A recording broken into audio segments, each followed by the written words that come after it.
اعوذ باللہ من الشیطان اللعین الرجیم، بسم اللہ الرحمن الرحیم، السلام علیکم ورحمۃ اللہ وبرکاتہ۔ میں تمام معزز سامعین کو خوش آمدید کہتی ہوں اپنے مشعل راہ پلیٹ فارم سے، اور ماہ مبارک رمضان کے حوالے سے آپ ایک پروگرام دیکھ رہے ہیں کہ قرآن کتاب حکمت ہے۔ پچھلے ہفتے ہم نے گفتگو کی سورہ لقمان کے آئینے میں، اور انشاءاللہ ہمارا یہ گفتگو کا سلسلہ جاری ہے، اور آج ہم دیکھیں گے کہ سورہ یوسف کے حوالے سے ہمارے لیے اس میں کیا میسیجز ہیں، کس طرح سے ہم اپنی زندگی کو بہترین بنا سکتے ہیں۔ سورہ یوسف، جس کو قرآن نے احسن القصص کے حوالے سے جو ہے وہ متعارف کرایا ہے کہ یہ ایک بہترین قصص ہے۔ قصص کہتے ہیں اس اسٹوری کو جس میں انسان کے لیے نصیحت ہو، جو کہ فائدہ مند ہو، اور انسان اس کو دیکھ کر اپنی زندگی کو بہترین بنائے۔ یہ عام فکشن اور کوئی آئیڈیل کہانی نہیں ہے، بلکہ یہ ایک جیتی جاگتی کرداروں کی سچی اسٹوری ہوتی ہے، جس کو قصص کہا جاتا ہے، اور جس سے انسان سبق حاصل کرتا ہے۔ جب ہم اس سورہ پر نظر ڈالتے ہیں تو ہمیں اس میں بہت زیادہ میسیجز ملتے ہیں، جس پر انشاءاللہ ہم اپنے مہمان گرامی کے ساتھ اس پر گفتگو کریں گے کہ مختلف پہلوؤں سے کہ ہمارے لیے اس میں کیا میسیجز ہیں۔ اگر ہم یہاں پر سبلنگ رائیولری دیکھتے ہیں تو ایک باپ کی محبت بھی ہمیں نظر آتی ہے، اللہ پر توکل ہمیں نظر آتا ہے، اور پھر یہ سورہ جو ہے ہمیں بتاتا ہے کہ اللہ کسی کو تنہا نہیں چھوڑتا ہے۔ ہر مشکل کے بعد آسانی ہے، بیماری کی شفا بھی ہے، لیکن اس کے لیے انسان کے اندر جو ہے وہ اللہ کا پر توکل ہونا چاہیے، اللہ کے ساتھ ایک کنیکشن اور ایمان کا جو لیول ہونا چاہیے ان تمام چیزوں کو اچیو کرنے کے لیے۔ تو انشاءاللہ آج ہم اس پر گفتگو کریں گے کہ ہم اپنی زندگی کو سورہ یوسف کے آئینے میں کس طرح کامیاب بنا سکتے ہیں۔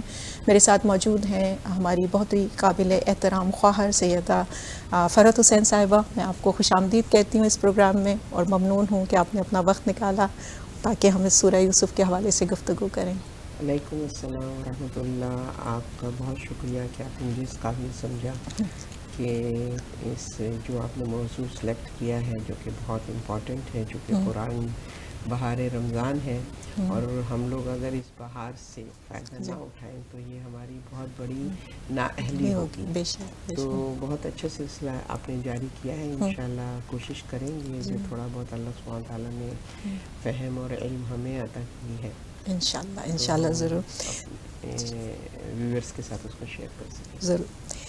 ہم نے جب سورہ لقمان کے حوالے سے بات کی تھی تو اس کی ابتدا بھی حروف مقطعات سے تھی۔ جب ہم نے سورہ یوسف کو بھی دیکھا تو الف لام را، اور آپ نے فرمایا تھا کہ یہ کوڈ ورڈز ہیں جو اللہ جو متوجہ کرتا ہے قاری کو، اور 24 جو سورہ مبارکہ ہیں وہ ایسی ہیں جو بعد میں قرآن کی اہمیت کی طرف ہمیں متوجہ کرتی ہیں، جس میں ہم نے کہا کہ جیسے الف لام میم ذالک الکتاب لا ریب فیہ، اس میں کوئی شک و شبہ نہیں ہے۔ سورہ یاسین کے حوالے سے ہم نے بات کی، پھر ہم نے سورہ لقمان کے حوالے سے بات کی کہ یہ کتاب حکمت ہے، لیکن سورہ یوسف میں پروردگار کہتا ہے تلک آیات الکتاب المبین، یہ کھلی ہوئی کتاب ہے، کلیئر کلیریفائنگ، یعنی اس میں کلیئرٹی ہے، کسی قسم کا مبہم شک یا ابہام نہیں ہے۔ پھر کہا گیا آگے کہ انا انزلناہ قرآنا عربیا لعلکم تعقلون، کہ یہ عربک میں ہے، صاحبان عقل اگر آپ بننا چاہتے ہیں، یعنی اسی لینگویج میں نازل کی گئی ہے کہ جو اس وقت کے لوگوں کی زبان تھی، تاکہ سمجھنے میں آسانی ہو۔ تو یہ ہمیں قرآن کی دو اور جو ہیں صفات ہمیں ملی کہ یہ کلیئر کرنے والی بک ہے اور یہ عربک میں نازل ہوئی ہے۔ تو اگر آپ اس حوالے سے قرآن کے کچھ روشنی ڈالیں۔ اللہ سبحانہ تعالیٰ نے جو وسعت زبان عربی کو دی ہے، جو ہمیں روایتوں میں ملتا ہے کہ جنت کی زبان بھی یہی زبان ہے، تو اس کو جو ڈیپتھ عربی زبان میں ہے، جو ڈیٹیل میں آپ اس کو ایکسپلین کرتے ہیں بات کو، لینگویج کا ڈیپتھ میں ہونا اور واضح ہونا، یہ بہت ہی اہمیت کا حامل ہے۔ تو اب چونکہ اہل عرب رسول صلی اللہ علیہ وسلم وہاں پر مبعوث ہوئے ہیں، اور اہل عرب جو ہیں ان کا دور دور تک تعلیم سے علم سے کوئی واسطہ نہیں تھا، شدید تاریکی کا زمانہ، جہالت کا زمانہ، بہت ہی اگنورینٹ وہ قوم تھی۔ تو اس میں اللہ سبحانہ تعالیٰ نے ظاہر ہے، اور چونکہ ان کی زبان بھی عربی ہی تھی اور وہ اپنی زبان پہ فخر کرتے تھے، اور تو اللہ سبحانہ تعالیٰ نے اس کلام الہی کو اس زبان پہ کہ جو پوری دنیا کی جتنی بھی زبانیں ہیں ان سب میں سب سے کہنا چاہیے کہ وسعت رکھنے والی زبان عربی ہے۔ تو اللہ یہاں پر فرما رہا ہے کہ تلکا آیات الکتاب المبین، تو سب سے پہلے تو اس نے یہ بات واضح کر دی ہے کہ کوئی انسان یہ ایکسکیوز پیش نہیں کر سکتا ہے کہ ہمیں کلام الہی کو سمجھنے میں اور جاننے میں دشواری ہوئی ہے۔ تو اس آیت نے تو وہ چیپٹر ہی کلوز کر دیا ہے، کیونکہ جتنی کلیئرٹی کے ساتھ اللہ سبحانہ تعالیٰ نے، آپ جیسے بھی فرما رہی ہیں کہ مثالوں کے ذریعے سے محکم آیات ہیں، متشابہ آیات ہیں، کہیں پہ ڈائریکٹ گفتگو کی گئی ہے، کہیں تھرو پروفٹ اس کو ایکسپلین کیا گیا ہے، تو جتنے بھی سمجھانے کے اور تربیت کے اور حصول علم کے جتنے بھی قاعدے اور قرینے ہیں وہ ہمیں کتاب اللہ میں ملتے ہیں۔ تو پہلے ہی اس نے یہ کہہ دیا کہ یہ مبین کتاب ہے، کھلی، جیسے کہ شیطان کے لیے کہا کہ کھلا دشمن ہے، دو مبین ہے، واضح دشمن ہے، یہ چھپا ہوا دشمن نہیں ہے کہ جس سے تم کہو کہ ہمیں پتہ نہیں چلا اس نے کب اٹیک کر دیا یا کب اس نے ہمیں مس گائیڈ کر دیا، کہا تو یہ کھلا دشمن ہے۔ تو ظاہر ہے کہ جب دشمن جو ہمیں ہمارے حق کے راستے سے ہٹا رہا ہے وہ کھلا ہے، تو پھر کتاب اللہ جو ہدایت دے رہی ہے وہ کیسے ایسے ممکن ہے کہ ہو سکتی ہو کہ جہاں پر انسان کو سمجھنے سے جو قاصر ہو۔ تو یہاں پر اس بات کو واضح کیا۔ پھر انا انزلناہ قرآنا عربیا، اگین کہ ہم نے قرآن کو عربی زبان میں نازل کیا۔ لینگویج سلیکشن جو ہے وہ ایسی ہے کہ اس میں ممکن ہی نہیں ہے، ہر لینگویج جو ہے لیمیٹڈ ہے اور ایک دوسرے کی محتاج ہے نا۔ دنیا کی جتنی بھی لینگویج ہیں وہ ساری دوسری زبانوں کے اس میں آپ کو ملیں گے، فقط ایک عربی جو اصل اور اوریجنل زبان ہے کہ جس میں ایک ایک لفظ کے 70 جو کہتے ہیں اس کو ایکسپلین کرنے کے لیے 70 مطالب بیان کیے گئے ہیں، تو اتنی وسعت اور کسی زبان میں نہیں ہے۔ تو اللہ فرما رہا ہے کہ ہم نے عربی زبان میں قرآن کو نازل کیا لعلکم تعقلون، تاکہ تم کو جو ہم نے ایک ہادی دیا ہے عقل کی صورت میں، وہ اس کتاب اللہ کے علم کے ذریعے سے استعمال کرو اور اپنی عقل کا استعمال کر کے کتاب اللہ میں جو اللہ نے تمہارے لیے ہدایت پنہا رکھی ہے اس پر عمل کرو، تاکہ تمہاری دنیا بھی اور تمہاری آخرت بھی خیر ہو۔ بے شک، بہت خوب۔ اس کے بعد سورہ آگے بڑھتی ہے کہ نحن نقص علیک احسن القصص بما اوحینا الیک ھذا القرآن، کہ ہم نے یہ احسن قصہ آپ کو ہم بیان کر رہے ہیں جو کہ وحی کیا گیا ہے۔ تو پروردگار عالم نے قرآن کو احسن الحدیث بھی کہا ہے۔ ہم نے لاسٹ ٹائم لاہو الحدیث کے حوالے سے بات کی تھی کہ غلط اور باطل حدیثیں بھی، لیکن قرآن احسن الحدیث ہے۔ اور پھر یہ قصہ سب سے احسن، بیسٹ آف بیسٹ۔ قرآن میں بہت زیادہ قصے ہیں جو کہ ہمارے لیے عبرت آمیز ہیں سبق حاصل کرنے کے لیے، لیکن یہ سب سے بیسٹ ہے۔ پھر اللہ کہہ رہے ہیں ہم نے وحی کیا ہے، تو اس سے معلوم ہوتا ہے کہ یہ اس سے پہلے قصہ بتایا نہیں گیا ہے، لوگوں کو معلوم نہیں تھا، تو یہ کوئی نئی چیز ہے جو رسول پر وحی کی گئی ہے۔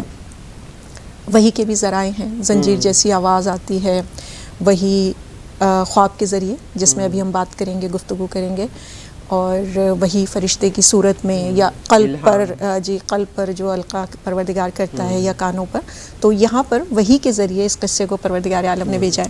کہتے ہیں کہ یہ جب قصہ رسول کے پاس آتا ہے اس وقت وہ آپ کی زندگی کا سب سے ڈیفیکلٹ ٹائم تھا، کہ شعب ابی طالب کا، جہاں پر پھر ہم بعد میں دیکھتے ہیں حضرت ابو طالب کی بھی رحلت ہوتی ہے، عام الحزن ہوتا ہے، حضرت خدیجہ کی رحلت ہوتی ہے، تو وہ آپ کے لیے سب سے ڈیفیکلٹ ٹائم تھا۔ اور اس سورہ مبارکہ کے لیے کہتے ہیں کہ جب بھی آپ اپنی لائف کے لوویسٹ لیول پر ہوں تو اس کو پڑھیں، حزن ہے، ملال ہے، بیماری ہے، کسی کے بچھڑنے کا ہے، تو اس لیے کہ اس کی ریولیوشن کہ اس وقت کی گئی کہ جب رسول خود اپنی لائف کے اس ڈیفیکلٹ ٹائم میں تھے۔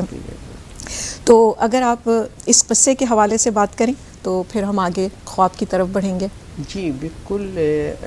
اس حوالے سے جو ہمیں سورہ یوسف کے حوالے سے جو ملتا ہے کہ یہ بنی اسرائیل کی چال تھی. چونکہ اہل عرب، میں نے جیسے ابھی عرض کیا کہ وہ دور جہالت میں زندگی، علم سے ان کا کوئی واسطہ نہیں، کسی کتاب کو فالو کرنے والوں میں سے وہ نہیں تھے.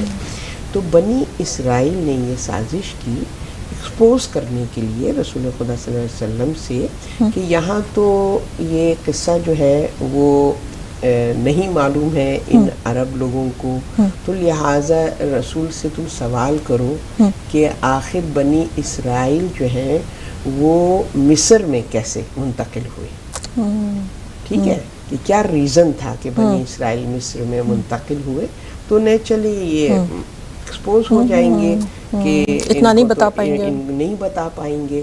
تو اللہ سبحانہ تعالیٰ نے وہاں پر رسول خدا صلی اللہ علیہ وسلم کو اس سورہ کا جو ریویل ہے وہ نزول ہوا، اور اللہ نے ان کو وحی کے ذریعے سے وہ پورا قصہ حضرت یوسف کا اور بنی اسرائیل کا مصر میں منتقل ہونے کا اس کو بیان کیا.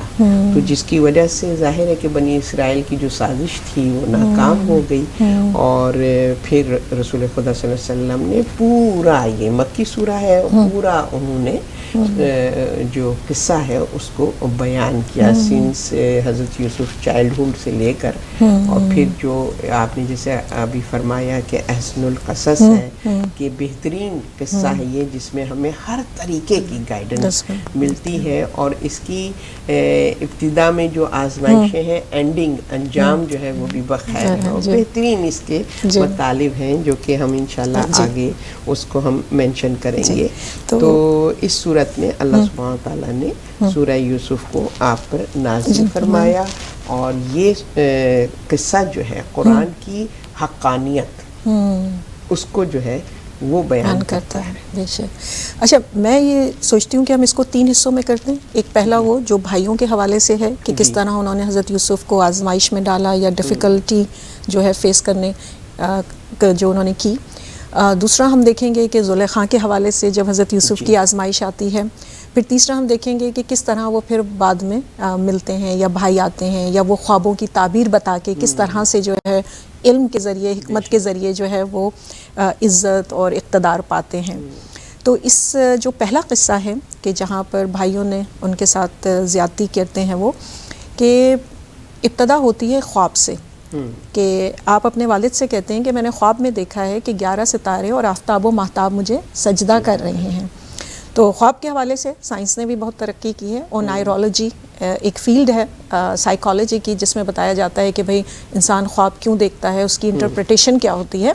تو اس سورہ مبارکہ میں ہمیں یعنی بہت پہلے سے معلوم تھا یہ خواب کے حوالے سے. جب میں یہ تفسیر ثقلین پڑھ رہی تھی تو اس میں بھی بتایا کہ یہ خواب کب سے شروع ہوئے. جب انسان کو خلق کیا تب خواب نہیں دکھتا تھا. تو جب ایک نبی نے کہا کہ میں اللہ کا نبی ہوں، توحید کے حوالے سے گفتگو کی یا جنت اور دوزخ کے حوالے سے بتایا گیا، تو انہوں نے کہا ہم کیسے یقین کر لیں، آپ تو ہم سے کم رچ ہو، کم امیر ہو، ہم سے کم ہو، عمر میں چھوٹے ہو، اب ہم آپ کی باتوں کو کیسے مان لیں، تو ہمیں کچھ بتائیں. تو پھر وہ جب رات کو سوتے ہیں لوگ تو خواب دیکھتے ہیں، تب ان کو یہ سمجھ آتا. تو انہوں نے کہا ہم تو یہ قبروں کو مٹی کا ڈھیر دیکھتے ہیں، اس کے اندر تو انسان گل سڑ جاتا ہے، خود مٹی ہو جاتا ہے. تو جب وہ خواب دیکھتے ہیں تو پھر آتے ہیں تو کہتے ہیں کہ وہ اللہ جو ہے اس کا جسم کا وہ نہیں ہے، وہ جو ہے اللہ اس چیز پر قادر ہے کہ تمہیں جو خواب دیکھا ہے کہ تمہارا اگر جسم نہیں بھی ہو تو روح اور کانشیس سے جو ہے تمہیں وہ زندہ رکھتا ہے. تو اس حوالے سے جو خواب ہے، تو میں یہاں سے چاہوں گی کہ ہم پھر اس گفتگو کو آگے لے کر جائیں کہ وہ کہتے ہیں کہ یہ بات اپنے بھائیوں کو مت بتانا یہ خواب، کیونکہ شیطان ان کو بہکائے گا. کہ یعنی شیطان کا رول ہوتا ہے کہ وہ حسد پیدا کرتا ہے یا کیا.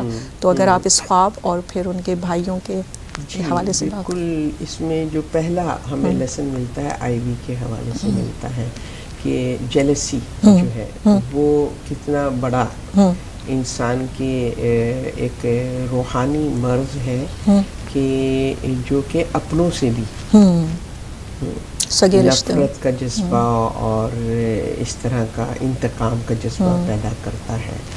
تو یہاں پر یہ ہے کہ جیسے کہ حضرت یعقوب کے جن کے 11 فرزند ہیں اور ان میں جو حضرت یوسف اور ان کے بھائی بنیامین یہ 2 ایک ہی مدر سے ہیں، باقی مختلف ازواج سے ان کے فرزند ہیں.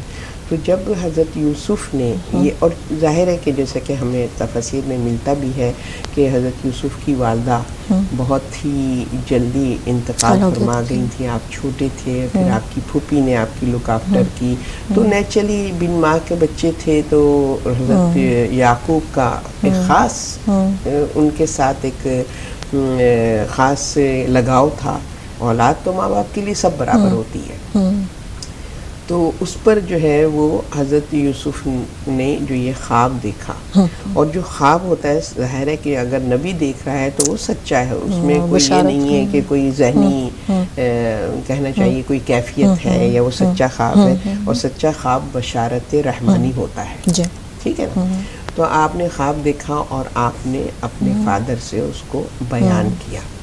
تو نیچرلی خواب کے تھرو اللہ سبحانہ وتعالیٰ نے حضرت یوسف کے نبوت کا ایک طریقے سے اس کا ایک اشارہ اس میں دیا. تو حضرت یعقوب نے کہ جو کہ پتہ تھا کہ باقی بھائی جو ہیں ان کو یہ شکوہ رہتا ہے کہ یوسف کے ساتھ آپ کا رویہ زیادہ مطلب کہ کیئرنگ اور زیادہ وہ ہے، تو وہ ایک طریقے سے اولادوں میں اس طرح کی ایک فیلنگ آ جاتی ہے. ہم بھی دیکھتے ہیں کہ اکثر بچے آپس میں کمپیئر کرتے ہیں اپنے آپ کو. تو وہ ظاہر ہے جب حضرت یعقوب نے یہ فرمایا کہ بیٹا اس خواب کو کسی سے اپنے بھائیوں سے بیان نہیں کرنا، تو وہ ظاہر ہے وہ جو فیلنگ تھی جیلسی کی، جو ان بچوں کی کسی ماؤں نے سن لی تھی اور انہوں نے اس کو پرو کیا ایک طریقے سے، اور ان بچوں کے اندر جو ہے وہ پھر حضرت یوسف کے لیے ایک بیر پیدا ہو گیا کہ انہوں نے کہا تھا کہ بھئی تم اس خواب کو، یہ بشارت ہے، تم اس خواب کو پوشیدہ رکھنا، کسی کے ساتھ شیئر نہیں کرنا. جی ہمیں سے یہ بھی پتہ چلتا ہے کہ ہر بات ہر کسی کو بتانے کی نہیں ہوتی ہے. جی جس طرح آج کل ہم میڈیا پہ ہر چیز لگا دیتے ہیں، کیا پہن رہے ہیں، کیا کھا رہے ہیں، کیا شاپنگ ہو رہی ہے، ایسی چیزیں. تو خواب کے حوالے سے بھی ہمیں یہ تعلیم کیا گیا ہے کہ آپ نے خواب کو ہر ایک کس و ناقص کے ساتھ شیئر نہیں کرنا، بالخصوص خواب بھی. جی تو اس میں انسان کو کوشش کرنی چاہیے کہ اپنے تک رکھے. اچھا آپ نے یہ بات کی کہ بچے آپس میں ایک دوسرے کو کمپیئر کرتے ہیں، تو بعض دفعہ یہ ہوتا ہے کہ والدین تو جسٹ ہوتے ہیں کہ وہ سب کے ساتھ شاید ایکول سلوک کرتے ہیں. یہ ہو سکتا ہے کہ بچوں کی اپنا جو ہے یعنی احساس کمتری یا کچھ ایسی چیز کہ وہ ایسے پرسیو کرتے ہیں، تو اس وقت پیرنٹ کی ذمہ داری کیا ہو؟ اگر ایک کو آپ نے تحفہ دیا ہے، گود میں بٹھایا ہے، پیار کیا ہے، تو سب کو اسی طرح کیا جائے. میں بعض دفعہ سوچتی ہوں، بعض دفعہ ایک عمر کا تقاضا ہوتا ہے، چھوٹے بچے کا زیادہ خیال کیا جاتا ہے، بڑے بچوں کو سوچا جاتا ہے کہ وہ اتنا یعنی اپنے آپ کے لیے جیسے اب اسکول جانے والے ہو گئے، خود ہی کپڑے پہن لیں گے، خود ہی تیار ہوں گے، لیکن چھوٹے کا آپ خیال رکھتے ہیں. تو یہ چیز ان کے اندر جیلسی پیدا کرتی ہے. تو بعض دفعہ میں سوچتی ہوں کہ شاید پیرنٹس کی اتنی غلطی نہیں ہوتی، بچے خود بھی کچھ ازیوم کر لیتے ہیں. تو اس چیز کو بھی بینگ اے پیرنٹ ہمیں ہی بیلنس آؤٹ کرنا ہے، اور ان کو اس چیز کی طرف میرے خیال سے نشاندہی کرانی چاہیے کہ اب آپ بڑے ہو گئے ہو، اس لیے آپ کے ساتھ یہ سختی ہے کہ بھائی ہوم ورک کریں یا ٹائم پر اٹھیں، ٹائم پر سوئیں. جبکہ چھوٹا بچہ اگر اسکول نہیں جا رہا ہے تو اس کے اوپر شاید چیزوں کی ہم اتنی سختی نہیں بھی کرتے ہیں. تو اس چیزوں سے یہاں ہمیں اپنی لائف میں اپلائی کرنا چاہیے کہ بچوں میں یہ جیلسی یا احساس ہے کہ ہم ایک دوسرے سے کم ہیں نہیں آنا چاہیے، اس لیے کہ اس کے جو بعد میں ہم اثرات دیکھ رہے ہیں کہ جی کس طرح جب انہوں نے بیٹے آتے ہیں باپ کے پاس اور کہتے ہیں کہ ہم کیا یوسف کو اپنے ساتھ لے جائیں، تو آپ کہتے ہیں کہ میرے لیے مشکل ہوگا. پہلے تو ان کے لیے شاک گزری بات کہ وہ یوسف کو اپنے ساتھ لے جائیں، پھر کہتے ہیں کہ ایسا نہ ہو کہ بھیڑیا کھا لے. تو آپ سمجھتے ہیں کہ انہوں نے خود ان کو آئیڈیا دیا، اس لیے کہ جب وہ بعد میں آئے تو وہ یہی کہتے ہیں کہ بھیڑیا اس کو کھا گیا.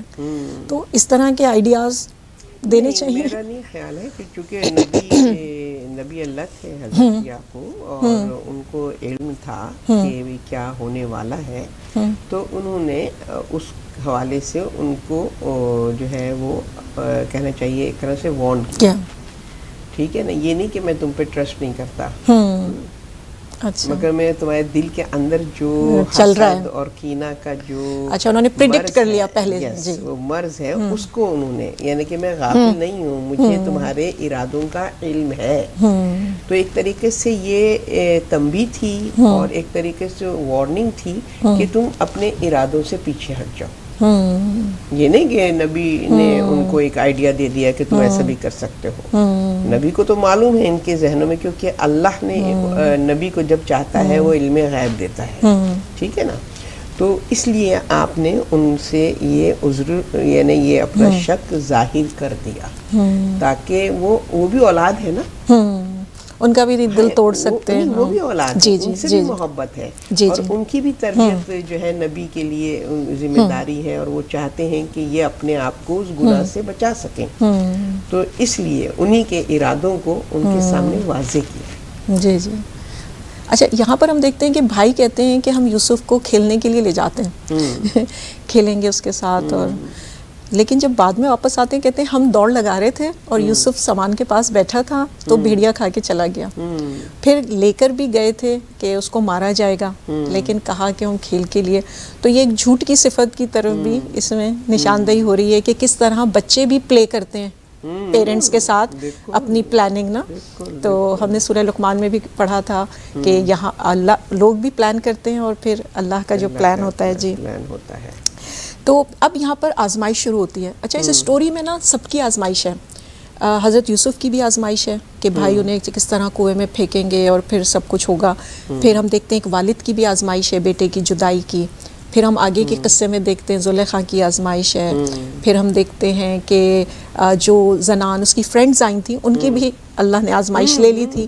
تو یہ پورے قصے میں سب آزمائش سے گزر رہے ہیں کہ اللہ کہتا ہے نا وَلَنَبْلُوَنَّكُمْ بِالشَّيْءٍ، ہر شے سے جو ہے تو کسی کی خوبصورتی سے، جان سے، مال سے، تو ہر طرح کی ہم اس میں آزمائش کو دیکھیں گے. تو جب یہ بچے آ کر بتاتے ہیں اپنے والد کو کہ اس طرح سے ہوا ہے، تو یہاں پر وہ ان کے بہت خوبصورت ورڈ ہیں کہ اب مجھے جو ہے صبر جمیل کرنا ہوگا، کہ جو تم کہہ رہے ہو اس کو مشکل ہے، یعنی میرے لیے مشکل ہے. قال بل سولت لکم انفسکم امرا فصبر جمیل واللہ المستعان علی ما تصفون. تو اگر آپ اس پر روشنی ڈالیں کہ صبر جمیل ایک والد کے لیے. جی بے شک اللہ سبحانہ تعالیٰ نے استعینوا بالصبر والصلاۃ، تو صبر کو کافی وہ مطلب کہ ایک بہت ہی جی وہ صفت ہے جو بہت ہی جو انسان کو اس کے ارادوں کو پائے تکمیل تک پہنچانے میں اس کی معاون و مددگار ہوتی ہے. پیشنس ہے انسان کی، جب اگر انسان کے اندر پیشنس نہ ہو تو اس کی عقل معاف ہو جاتی ہے. تو عقل کی بقا کے لیے اور عقل کی کہنا چاہیے کہ ایکٹیو ہونے رہنے کے لیے صبر بہت ہی امپورٹنٹ ایک احساس ہے، ایک صفت ہے جو انسان کے اندر اگر ہو تو وہ جو ہے انسان کا جو غصہ ہے وہ اس کی عقل پر حاوی نہیں ہوتا ہے. جب پیشنس نہیں ہوتا تب انسان کا وہ ریئیکشن ہوتا ہے. تو یہاں پر صبر کو ایک طریقے سے ہتھیار، ایک ایسا ویپن ہے کہ جو تمہیں پروٹیکٹ کرتا ہے، جو تمہاری حفاظت کرتا ہے. جو ہم دیکھتے ہیں کہ رسول خدا صلی اللہ علیہ وسلم نے بھی جب آپ کا وقت وصال آیا ہے تو مولا کائنات کو کس چیز کی طرف وصیت کی تھی کہ اے علی میرے بعد تمہیں صبر سے کام لینا، کیونکہ جو وہ سچویشن تھی، ٹیسٹ اینڈ ٹرائلز، جو وہ تھا، حالات جو تھے بعد از رسول جو ہم نے دیکھا کہ جو امت کا جو طریقہ کار تھا، ساری تعلیمات کو انہوں نے بالائے طاق رکھ کے اور اپنی پھر نفس کی انہوں نے سنی، اور اس طریقے سے تو اس سچویشن میں ڈیفیکلٹ سچویشن جبکہ مولا علی طاقت رکھتے تھے فاتح تھے، ہر جنگ کے فاتح تھے، مگر وہاں پہ اللہ سبحانہ تعالیٰ ظاہر ہے کہ جو رسول اپنی زبان سے جاری کرتا ہے وہ حکم رب ہوتا ہے، اس کی منشا ہوتی ہے، تو وہاں ان کو صبر کی تلقین کی تھی، تو جس سے پتہ چلتا ہے کہ صبر ایک ایسی صفت ہے انسان کے اندر جو اس کو با اختیار کرتی ہے، جو اس کو اس کے اندر مضبوطی پیدا کرتی ہے، حوصلہ اور ارادہ اس کا جو ہے وہ مستحکم ہوتا ہے، اور پھر وہ ہر طرح کی سچویشن کو ڈیل کر لیتا ہے۔ اب ظاہر ہے حضرت یعقوب کے حوالے سے اگر ہم دیکھتے ہیں تو دشمن نہیں ہے کہ جس نے حضرت یوسف کے ساتھ یہ سلوک کیا ہے، اپنی اولاد ہے، وہ کہتے ہیں نا کاٹو تو اپنا ہی خون نکلے گا، ہے نا، ہر اولاد ماں باپ کے لیے تو ایک طریقے کا ہی وہ رکھتی ہے، محبت اور انسیت رکھتی ہے، تو یہاں پر ان کے لیے بہت مشکل تھا کہ اپنی اولاد کی اس نافرمانی، اس حسد اور جلن کو جو ہے وہ کی وجہ سے وہ جو حضرت یوسف کے ساتھ جو انہوں نے ظلم کیا ہے، تو اس میں حضرت یعقوب کے صبر کو یہاں پہ بیان کیا گیا ہے کہ انہوں نے، ان کے پاس اگر کوئی اس وقت کوئی اسٹرینتھ تھی تو وہ صبر تھی۔ اور میں سمجھتی ہوں کہ صبر جو ہے نا وہ ٹائم ہے کہ ہم اللہ کی اس حکمت کو نہیں دیکھ پاتے کہ جس ہم ٹیسٹ اینڈ ٹرائل سے گزر رہے ہیں کہ اینڈ میں ہمارے ساتھ ہونے والا کیا ہے، کہ وہ خوشخبری کیا ہے، وہ انعام ہمیں کیا ملے گا اگر ہم اس وقت کو ہر آزمائش کے آگے جو ہمارے لیے بہتر رزلٹ ہوتا ہے وہ اس وقت ایٹ دا مومنٹ ہم نہیں جی، تو جو صبر سے کام لیتے ہیں وہ اس خوشخبری کو، اس کامیابی کو دیکھ لیتے ہیں، اور جو جہاں پر امپیشنٹ ہو جائیں تو وہ ان کے لیے چیز ڈیفیکلٹ ہو جاتی ہے۔ تو بھائی پلان کرتے ہیں کہ قتل کر لیتے ہیں، کوئی کہتا ہے کہ نہیں کنویں میں ڈال دیتے ہیں، مختلف پلانس بناتے ہیں، پھر ان سے کہتے ہیں کہ آپ اپنی قمیض اتار دو اور اس کو دھکا دے دیتے ہیں، پھر قمیض لے کر آتے ہیں، اس پہ پہلے ایک شیپ سلاٹر کر کے اس کا خون لگاتے ہیں، پھر والد کو بتاتے ہیں کہ اس کو بھیڑیا کھا گیا۔ تو آپ اس وقت کی سائیکالوجی بتائیے کہ ان بھائیوں نے جب یہ سب کچھ کیا، ڈیفیکلٹ کام تھا کہ ایک بھائی کو، اور جو کہ نبی تھے، اچھا ان بھائیوں کو یہ بھی پتا تھا کہ ہم خلیل اللہ اور پھر حضرت اسحاق کے بیٹے اور حضرت یعقوب کے بیٹے ہیں، اور ہمارے والد بھی نبی ہیں، تو ان کو پتہ تو چلے گا۔ تو کہتے ہیں کہ یہ جو جماعت 11 کی اس زمانے میں ہوا کرتی تھی، تو انہوں نے پھر نماز پڑھی جو اس وقت کی ہوتی ہوگی، اور پھر دعا بھی مانگی کہ یا اللہ ہمارے باپ سے اس چیز کا پردہ رہے۔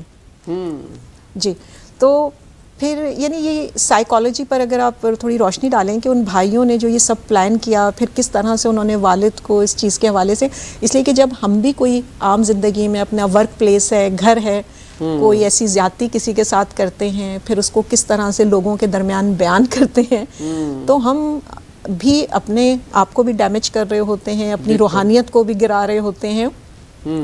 تو اس میں یعنی کوئی ایسے پوائنٹس جو آپ بیان کرنا چاہیں کہ جس سے ہماری اصلاح ہو اپنی زندگی میں؟ جی، اب آپ دیکھیے اس میں جو ایک پوائنٹ آپ کی گفتگو سے نکلتا ہے وہ یہ ہے کہ ان کا جو ایکٹ ہے یا ان کا جو ارادہ ہے ان کو خود بھی معلوم ہے کہ یہ صحیح نہیں ہے نا، اسی لیے جو ہے ان کا یہ ہے کہ یہ ہمارا جو عمل ہے وہ ہمارا پردہ رہے ہمارے پر۔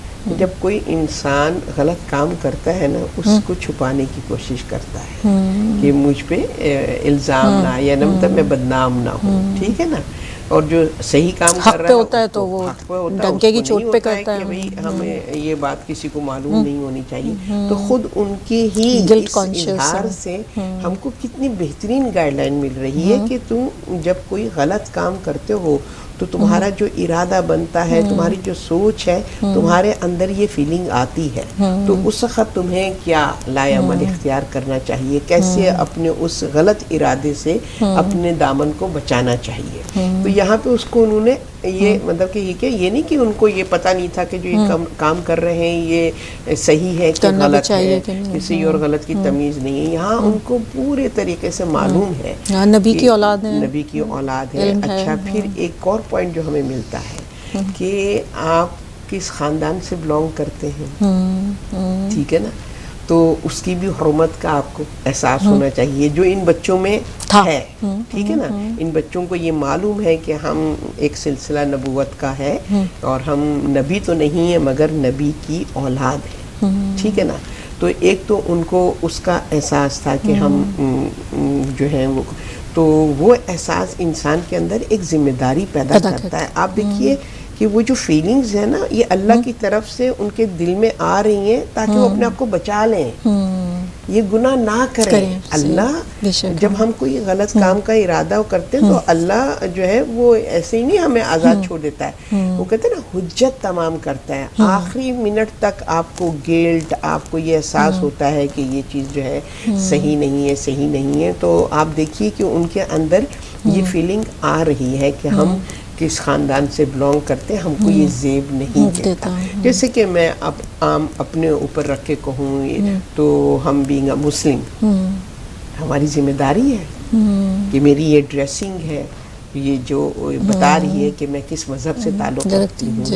ٹھیک ہے نا, میں نبی کی امت ہوں جو خلق عظیم پر فائز ہے. اب اگر میرا اخلاق خراب ہے تو وہ جو نسبت ہے, ٹھیک ہے نا, وہ مجھے اس طرف متوجہ کرے گی کہ میں اپنے اخلاق کو درست کروں, کیونکہ بینگ اے مسلم ہماری رسپانسبلٹی ہے کہ ہم جس قوم و قبیلے سے, جس نبی کی امت ہے, تو ہمارے پاس ذمہ داری ہے کہ ہم اپنے اسلام کو بدنام نہ کریں. حالانکہ ہماری برائی سے اسلام نہیں ہوگا, اسلام تو ظاہر ہے حق و حقانیت کا دین ہے, مگر نیچرلی ہمارے ایکٹ اور ہمارے بیہیویئر سے لوگ اسلام کو جانتے اور سمجھتے ہیں. عام انسان ہم ریپرزینٹ کرتے ہیں اپنے دین کو. یہاں پر ہم کو یہ گائیڈ اپنی کنٹری, فیملی, تمہیں معلوم ہے تم کس خاندان سے بلانگ کرتے ہو, اور تم جو ہے ان سے کوئی بات چھپا نہیں سکتے. جیسے ہم کوئی اپنے ایکٹ کو اپنے نبی سے نہیں چھپا سکتے, ہے نا. جو بھی برائی اللہ ستار ہے, چھپا رہا ہے, پردہ ڈالا ہے ہمارے لیے, یعنی یہ مہلت ہے. اللہ کا ستار, صفت ستار ہونا یہ ہمارے لیے مہلت ہے کہ اللہ فرما رہا ہے میں تمہیں ایکسپوز نہیں کر رہا ہوں, تو اپنے آپ کو درست کر لو, یہ دنیا میں درست کر لو. ٹھیک ہے نا. تو یہاں پہ بھی ہمیں جو ہے یہ میسج ملتا ہے کہ ہمارا نبی بھی بخوبی واقف ہے ہمارے شب و روز کی ایکٹیویٹیز سے.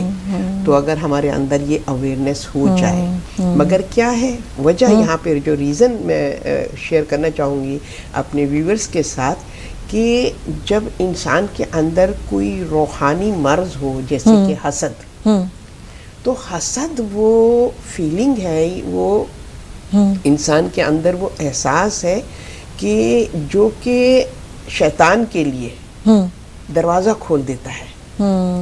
انسان کو کمزور بنانے میں وہ شیطان جو ہے اس کا معاون و مددگار رہتا ہے, کیونکہ اس نے بھی حسد کیا ہے. تو جب کوئی اللہ کا بندہ حسد کرتا ہے تو پھر وہ شیطان جو ہے وہ کہتا ہے کہ یہ تو بھی میرا پارٹنر ہے, میرے جیسا سوچ ہے اس کے اندر بھی, ہے نا. تو پھر وہ اس کو اور ورق لاتا ہے, اور یہ پایہ تکمیل تک پہنچایا ان بھائیوں نے, تکمیل تک پہنچایا. آپ دیکھیے کہ شیطان تنبیہ کے باوجود, والد کے باوجود ان کو یہ معلوم ہے ہم کس خاندان سے بلانگ کرتے ہیں, باوجود ان کو یہ معلوم ہے کہ کام غلط کر رہے ہیں, باوجود ان کو غلط کریں, والد نے منع کیا ہے نا, غلط ہے, ان کو پتہ ہے یہ کام غلط ہے, اس لیے چھپانا چاہ رہے ہیں. اگر ان کو یہ ہو کہ بھئی صحیح کام کر رہے ہیں تو پھر ہم حق پہ ہیں, تو پھر چھپانے کا کوئی مقصد نہیں. تو آپ یہاں دیکھیے وہ پوائنٹ ہم کو مل رہے ہیں جو ہماری ڈے ٹو ڈے لائف میں ہمارے لیے کافی ہیلپ فل ہے, کہ ہم نے اپنے اندر سے یہ جیلسی کی جو صفت ہے, اگر ہم چاہتے ہیں کہ شیطان کے شر سے اپنے آپ کو پروٹیکٹ کریں, تو یہ جیلسی کی صفت کو ہم نے اپنے اندر سے نکالنا ہے, کیونکہ یہ گناہوں کے دروازے کو کھول دیتا ہے. بے شک. جی, اب ہم دیکھتے ہیں کہ آزمائش شروع ہو جاتی ہے. بھائیوں کی آزمائش شروع ہوئی ہے کہ والد کو نہ پتہ چل جائے, والد کی آزمائش بیٹے کی جدائی کی ہے کہ ملتا ہے کب ملے گا, اور حضرت یوسف کی آزمائش اس کنویں کے اندر. پھر کہتے ہیں کہ آپ نے اللہ سے لا لگائے رکھی, اللہ سے دعا مانگی, اور پھر جبرائیل نے یہ کچھ آیات دعا ملتی ہے کہ انہوں نے کہا کہ آپ یہ دعا پڑھو تو آپ کنویں سے جو ہے بخیریت نکل جاؤ گے. تو یہ دعائیں ہیں کہ جب انسان کسی مشکل میں ہوتا ہے تو وہ اگر پڑھے تو اس کی جو ہے وہ مشکل آسان ہوتی ہے. اللہم انی اسألک بأن لک الحمد لا الہ الا انت المنان بدیع السماوات والارض ذوالجلال والاکرام ان تصلی علی محمد وآل محمد وان تجعل لی مما انا فیہ فرجا و مخرجا. تو آپ کو فرج ملتی ہے، نجات ملتی ہے اس کنویں سے. اور پھر مخرجہ کہہ رہے تھے کہ جو سیکنڈ اسٹوری آئے گی زلیخا کے ساتھ، اس میں بھی آپ کو جو ہے وہ جو گناہ سے آپ دور رہتے ہیں. تو قافلہ آتا ہے، وہ پانی پیاسا ہوتا ہے، پانی کے لیے جب ڈول ڈالتا ہے، یہ بچہ نکلتا ہے تو وہ تو بہت خوش ہوتے ہیں کہ ایک غلام ملا، اس کو بیچیں گے، اس سے پیسے بنیں گے. تو وہ ان کو بہت ہی سستے داموں. دیکھیں میں یہ سوچ رہی تھی کہ کسی کا خزانہ حضرت یعقوب کے لیے وہ کتنے اہم تھے، کسی کے لیے وہ خزانہ نہیں ہوتا ہے. کہتے ہیں کہ وہ ان کو بہت ہی کم پیسوں میں جو ہے فروخت کر دیتے ہیں، 20 درہم یا دینار، 20 میں، بہت ہی تھوڑی قیمت میں جو ہے ان کو جو ہے وہ بیچ دیا جاتا ہے. تو اس حوالے سے کہ کس طرح سے پھر ان کا یہ سلسلہ کہ وہ فروخت ہونے کے لیے جاتے ہیں. اور پھر عزیز مصر جو ہیں وہ اپنی زوجہ کے پاس لے کر آتے ہیں کہ ہو سکتا ہے کہ یہ ہمارے کام آئے اور یہ ہمارا بیٹا بن جائے. تو کہاں سے وہ یعنی بھائیوں کی تھوڑی نفرت کہوں یا کیا ورڈ بولوں، دیکھنے کے بعد اب انہیں یہاں پر ایک والدین کی محبت ملنے والی ہے اس پورے سفر میں. تو اگر آپ اس حوالے سے گفتگو کریں. جی بالکل، جیسے کہ اللہ فرماتا ہے کہ ہر آزمائش کے بعد آسانی ہے، اور جو اس سچویشن میں کہ جب اللہ اس کو امتحان میں ڈالتا ہے وہ اپنے آپ کو سرخرو کرتا ہے. اب جیسے کہ یہ بہت ہی کم عمر ہے اور اس طریقے سے، اور وہ دکھایا ہے کہ ان کا جو لو اپنے بھائیوں کے لیے ہے نا، اپنی سبلنگ کے لیے وہ ہے، وہ صدمہ ان کے لیے زیادہ شدید تھا کہ میرے بھائیوں نے میرے ساتھ ایسا کیا. تو وہ ان کے لیے سخت لمحات تھے. اور پھر نیچرلی کنویں میں گر جانا اس بچے کا، اور پھر وہاں پر جو ہمیں روایتوں میں ملتا ہے کہ حضرت جبرائیل جو ہے وہ تشریف لائے اور ان کو بتایا کہ اپنے آپ کو آزمائش سے نکالنے کا کیا طریقہ کار ہے. اور پھر روایت میں ان کا کہ تمہارے ہاتھ میں، تمہارے ہاتھ ہی میں سلوشن ہے. جی جی. تو جو ہاتھ کی طرف اشارہ کیا گیا ہے، تو اس میں جو ہماری تفاسیر میں بیان کیا گیا ہے کہ ہاتھ کی طرف جب آپ متوجہ ہیں تو 5 انگلیاں ہیں، پنجتن پاک کا سائن ہے، ٹھیک ہے نا.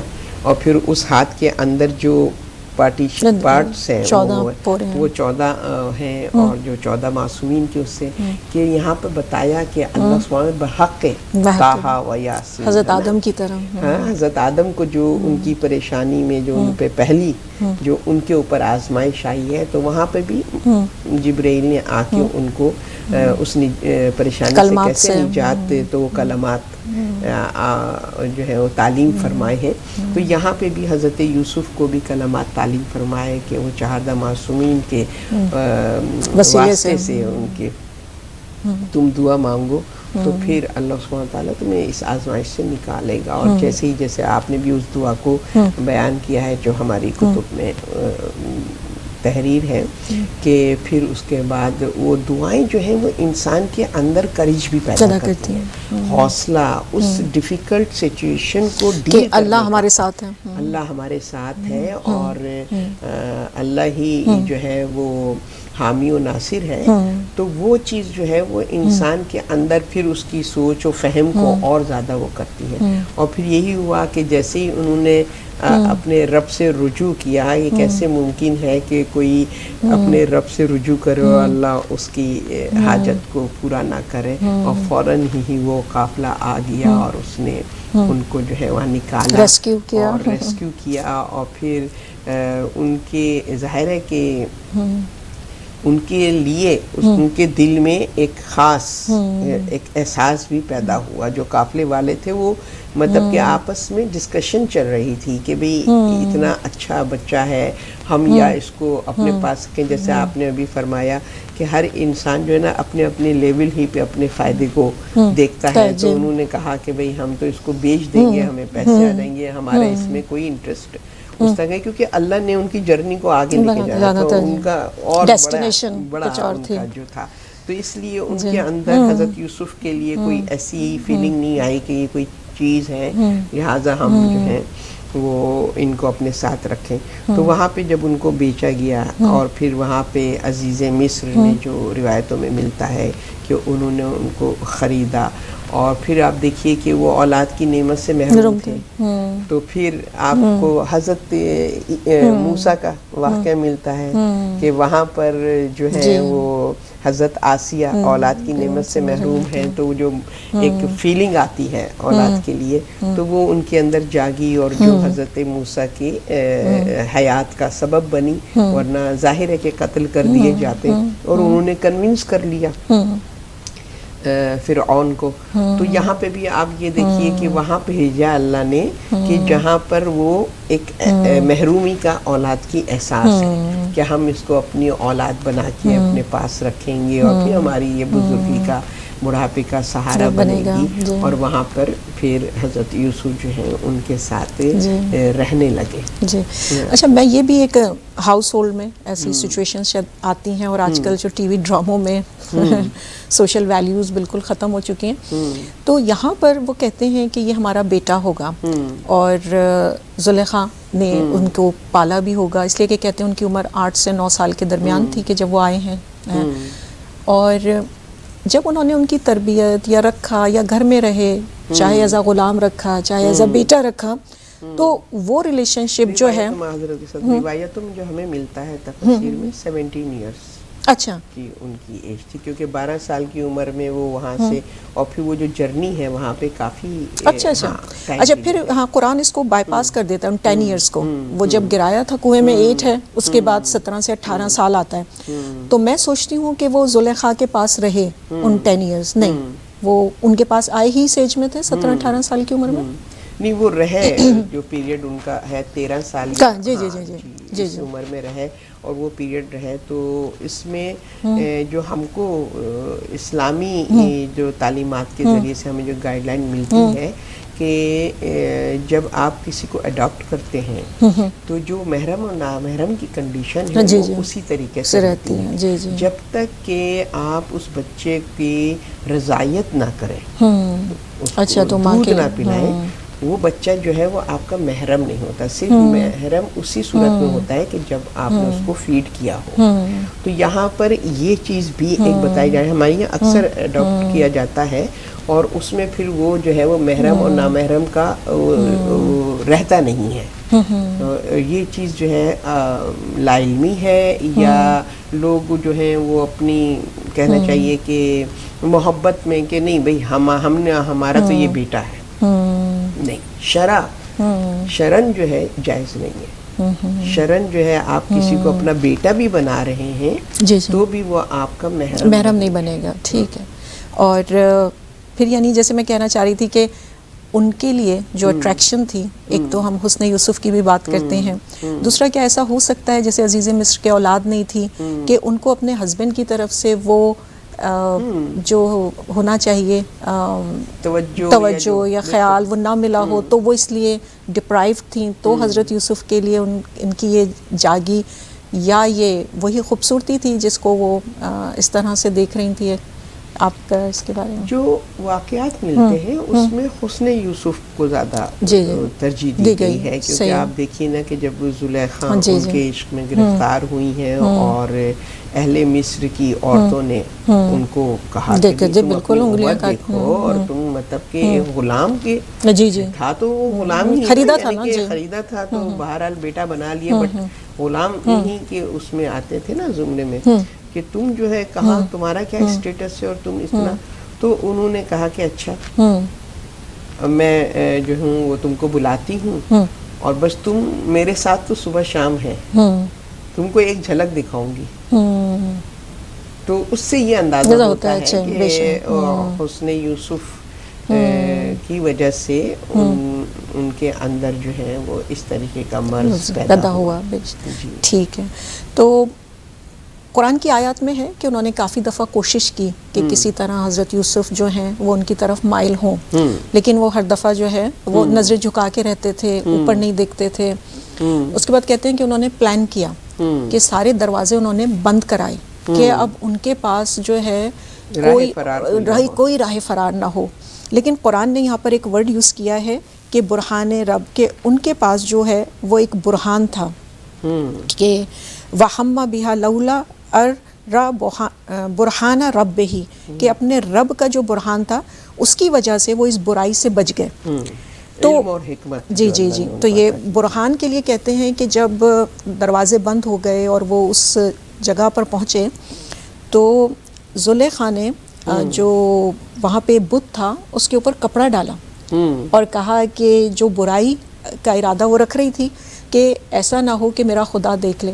اس وقت حضرت یوسف نے کہا کہ تم اس خدا کے لیے جو نہ دیکھ سکتا ہے، نہ بول سکتا ہے، نہ سن سکتا ہے، اس سے تم مانے ہے، یعنی شرم آ رہی ہے اس کام کو کرتے ہوئے، تو میرا خدا جو سمیع بھی ہے، بصیر بھی ہے، دیکھتا بھی ہے، تو میں کس طرح سے اس گناہ کو کر سکتا ہوں.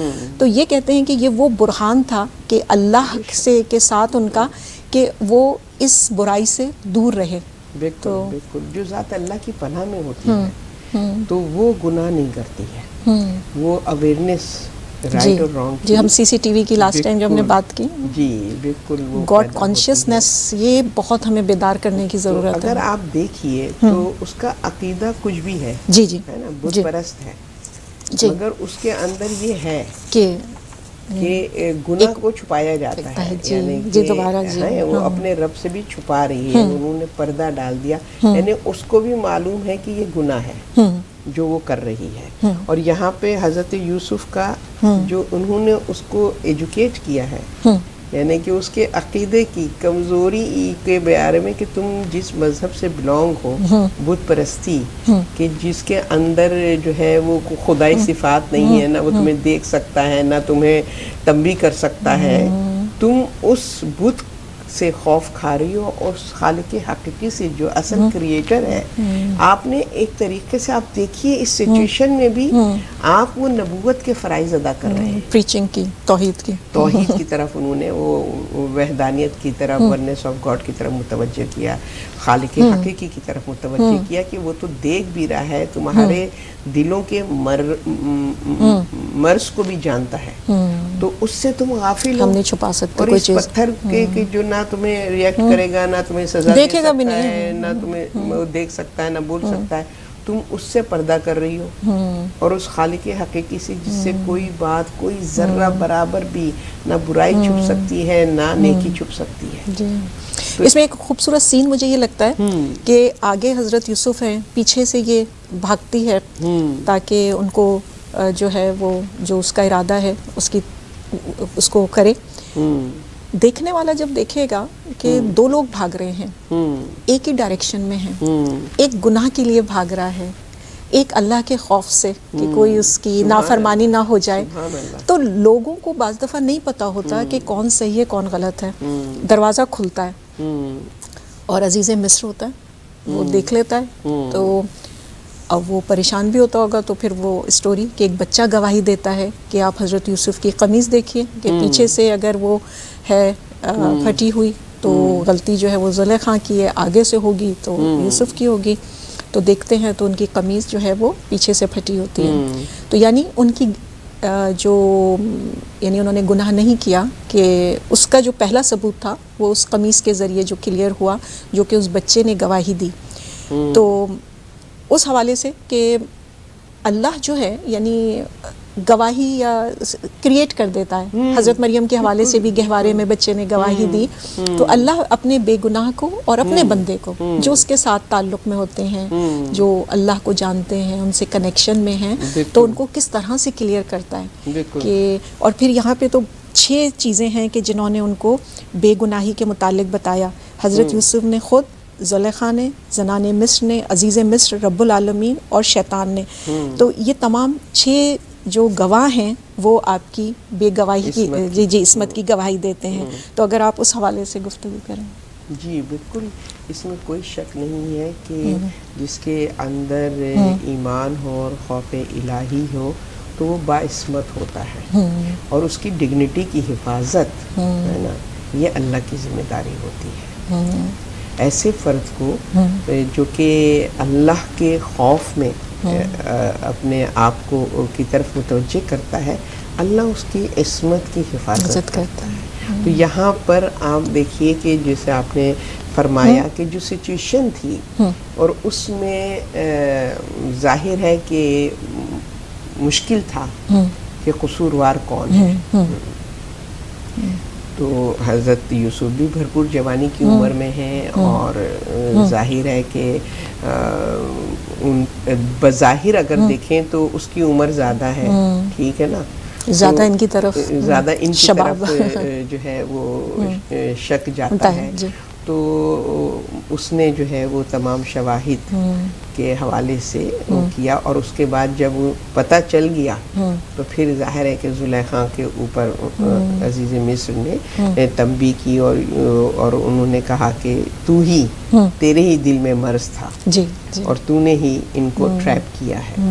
تو وہاں پر آپ دیکھیے کہ عزیز مصر کو پتہ چل گیا کہ ان کی زوجہ کی یہ کمزوری تھی کہ جس کے سبب یہ سچویشن پیدا ہوئی ہے. مگر یہاں پہ اگر حضرت یوسف کے آپ کردار کو دیکھیے اور ان کے عمل کو دیکھیے کہ انہوں نے جو ہے اس کے پردہ رکھا ہے کہ جب آپ کو قید کر کے لے جایا جاتا ہے اور پوچھا جاتا ہے, وہاں پہ قیدی پوچھتے ہیں کہ کیا ریزن تھا کہ تم, تو وہاں پہ وہ بتاتے نہیں ہیں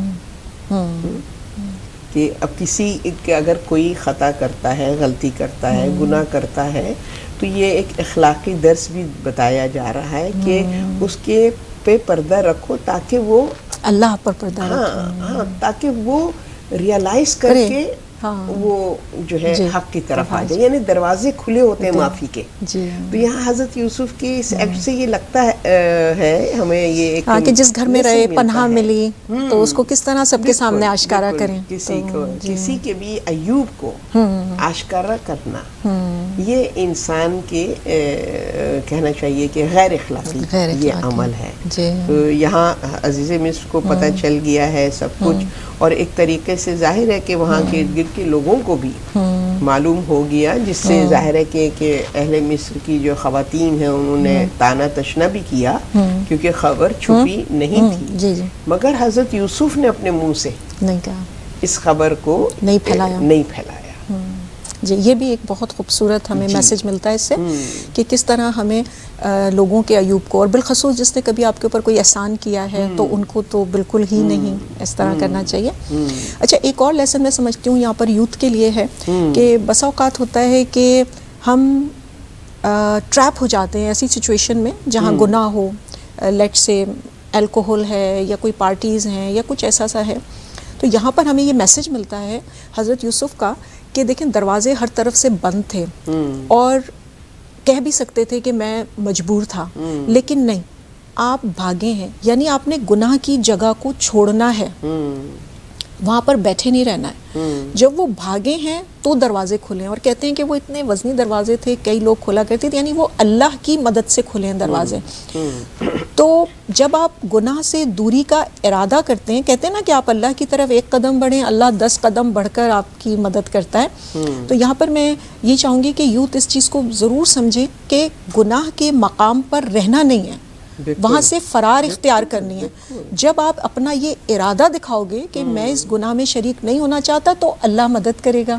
کوئی نہ کوئی وسیلہ, کوئی فون بجے گا, کوئی میسج آئے گا کہ آپ کو وہاں اٹھ جائیں گے آپ وہاں سے, تو آپ وہ اس گناہ کا ارتکاب نہیں کر پائیں گے. بالکل وہی جو کہتے ہیں نا کہ جہاں اس گلی میں جائے کیوں, جہاں انسان کو اپنا ایمان آزمانا پڑ جائے. اور جوانی میں سب سے زیادہ خطرناک جو حملہ ہوتا ہے, کیونکہ جوانی میں انسان کے اندر جو کہتے ہیں نا کہ ایک شہوت اور اس کی ایک احساس زیادہ اجاگر ہوتا ہے, تو جنسی معاملات میں عورت کی فریب کاری نہایت خطرناک ہے. سب سے خطرناک جو ہے نا یہ سچویشن ہے کہ جہاں جوان چاہے مرد ہو یا عورت ہو وہ اپنی عفت کی حفاظت, کیونکہ یہ سب سے زیادہ خطرناک اور کمزور لمحہ ہوتا ہے کہ جہاں پر انسان اپنا کنٹرول لوز کر جاتا ہے.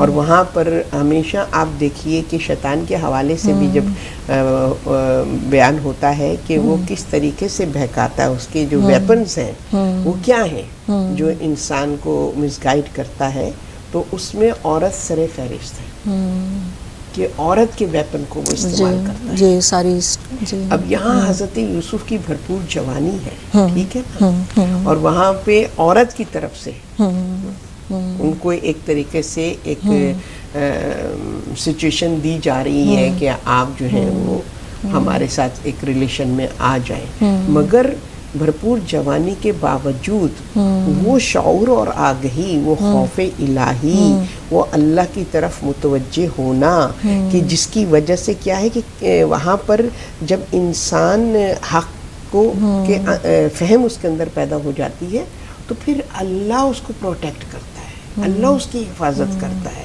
تو یہاں پہ یہ ہے کہ جوانوں کو، ہر عمر کو، خصوص جوانوں کو قرب الہی میں اپنے آپ کو جتنا زیادہ اللہ سے قریب کر سکتے ہیں، کیونکہ جتنا اس سے قریب کریں گے اتنا سیف ہوتے چلے جائیں گے، چاہے مرد ہو یا عورت ہو، اتنا سیف ہوتے چلے جائیں گے. اتنا سچویشنز آتی ہیں، ٹھیک ہے نا، سچویشن زمانے میں جو ہے وہ آتی ہیں، شر پسندی ہے، شیطان کے وہ ہے، کہنا چاہیے گمراہی ہے، کھلا دشمن ہے، سب کچھ.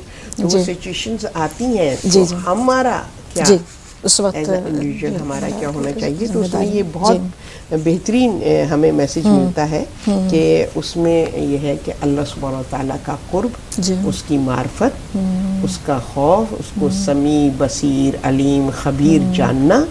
تو اس سے یہ ہوتا ہے کہ انسان کا کیا ہوتا ہے، وہ گناہ کب کرتا ہے جب وہ کہتا ہے کہ اس گناہ کا کسی کو پتہ نہیں چلے گا، تو وہ شیر ہو جاتا ہے. اور اگر یہ ہمارے اندر یہ اویئرنیس آ جائے کہ ہم اس گناہ کو چھپا نہیں سکتے، تو پھر کرنا خود بخود.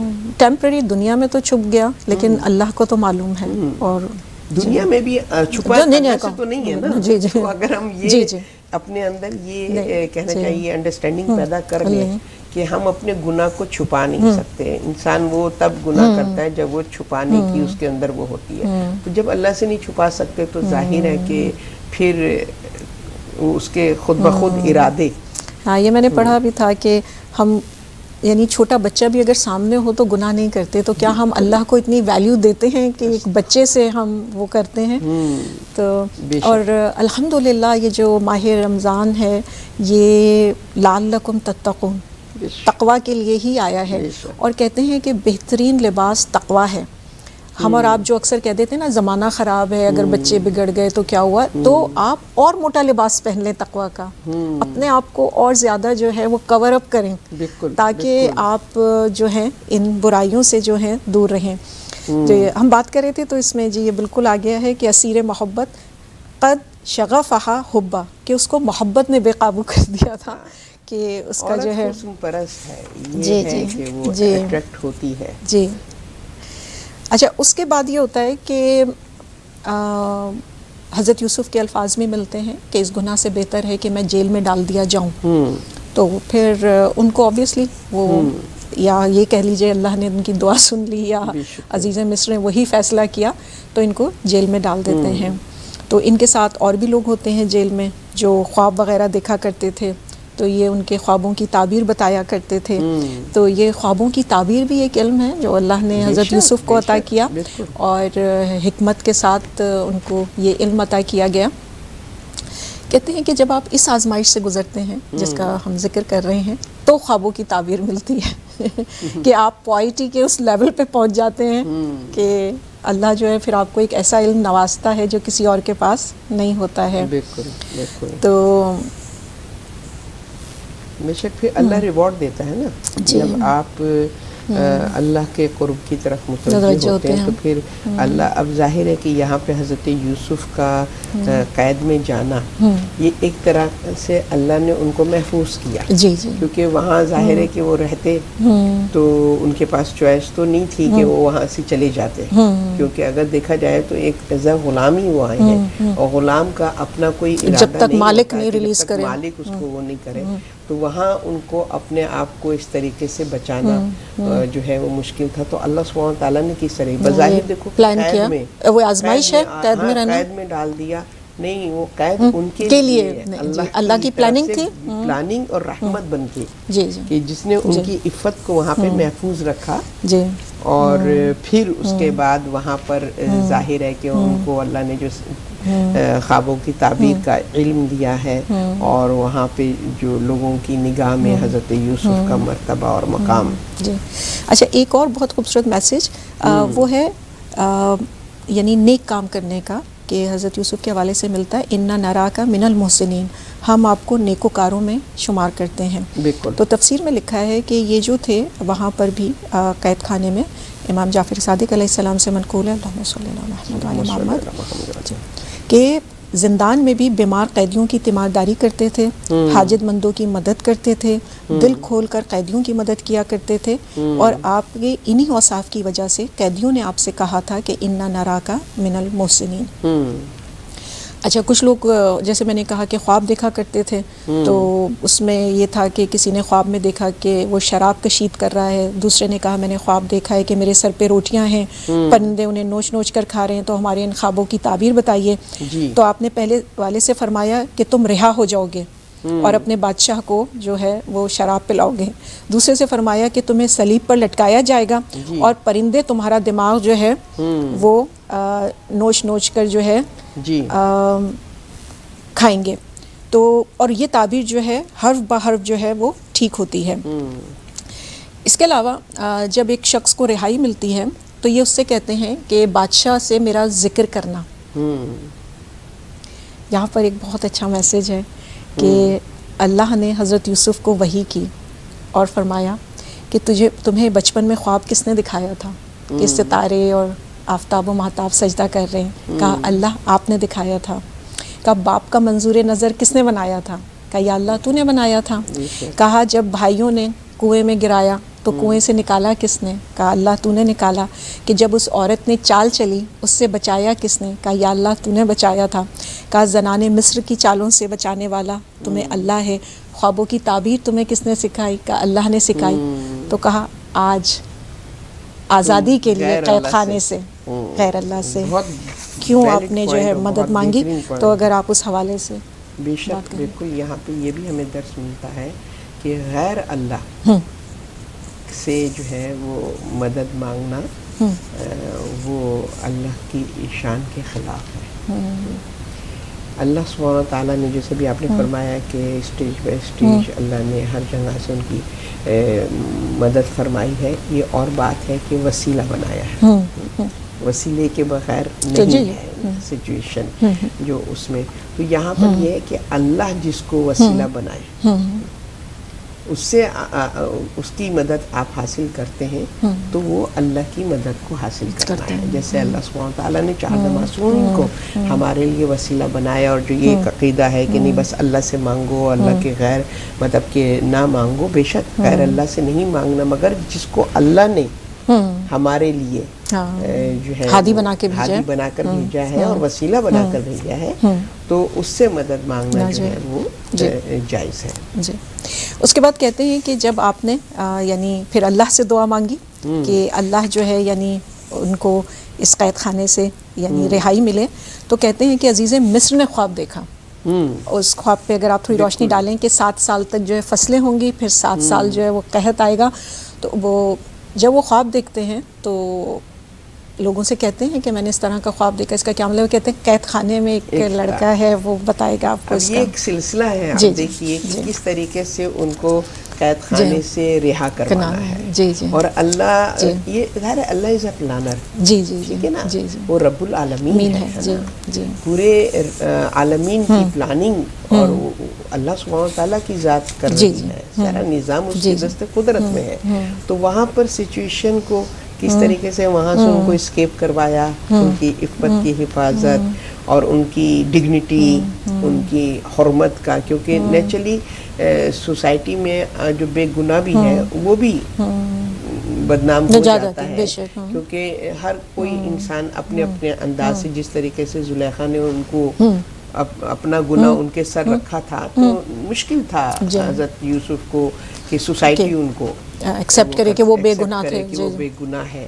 تو اللہ نے کس طریقے سے ان کو وہاں بچے کے جو ان کی ڈگنیٹی کی حفاظت کی اور زندان میں، اور پھر وہاں پہ ان کو وہ خوابوں کی تعبیر کا علم دیا کہ اب وہ سلسلہ بن رہا ہے نا، کہ وہ کہتے ہیں نا کہ ایک اسٹوری ہے کہ جو بن رہی ہے اور وہ چل رہی ہے. اور پھر وہاں پہ یہ 3 خواب ہمیں جو ہے وہ ملتے ہیں. ایک تو حضرت یوسف کا نے جو پہلا خواب دیکھا تھا، پھر وہ زندان میں ان قیدیوں کا خواب ہے، اور پھر اس بادشاہ کا خواب ہے. تو اس نے جب یہ دیکھا تو پھر ظاہر تعبیر کے لیے جب پتہ چلا کہ حضرت یوسف تعبیر کرتے ہیں تو پھر حضرت یوسف سے تعبیر کروائی. انہوں نے اس کی تعبیر فرمائی ہے کہ کس طریقے سے تم نے قحط کے دنوں میں اپنے لیے آسانیاں کرنی ہیں اور بعد میں کس طرح وہ ہوگا. تو نیچرلی وہ بات جو تھی وہ عزیز مصر کے کو جو ہے وہ پسند آئی، اور پھر وہ ان کی رہائی کا اس کے سے سبب بنا ہے. اور اسی علم نے، اور جو بھی خوابوں کی تعبیر کا علم تھا، ان کو ایک پوزیشن بھی دی، فائنانس منسٹر بنایا ان کو اپنی کیبنٹ کا انہوں نے.